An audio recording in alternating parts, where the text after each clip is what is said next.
L-attitudni li qed tieħu l-Oppożizzjoni fil-konfront ta' sitwazzjoni fil-Libja hija l-kollox negattiva meta mqabbla mal-ħidma pożittiva tal-Oppożizzjoni fl-2011.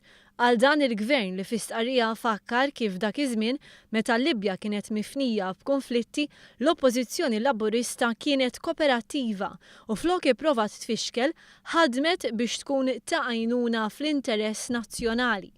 Il-Gvern kien qiegħed jirreaġixxi għal kummenti ta' Simon Busuttil it-tnejn filgħodu. Dan mhux mod ta' kif isiru l-affarijiet.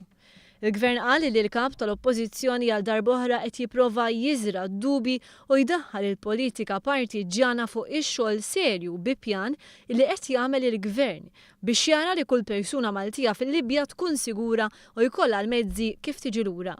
Dawn il-mezzi ilhom jiġu provduti ġimgħat sħaħ mingħajr daqqa ta' trombi.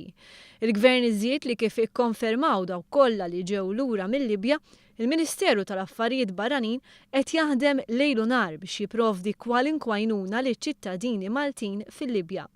Il-ħidma tal-Gvern Malti qed tħalli l-frott fi żmien daqstant sensittiv u volatili fil-pajjiż ġar tagħna. Fl-istqarrija tiegħu il-Gvern qal li l-aħħar ħaġa li għandu jagħmel il-kap tal-Oppożizzjoni f'dan l-istadju u li bil-kummenti tiegħu jipprova ifixkel u mhux jikkopera.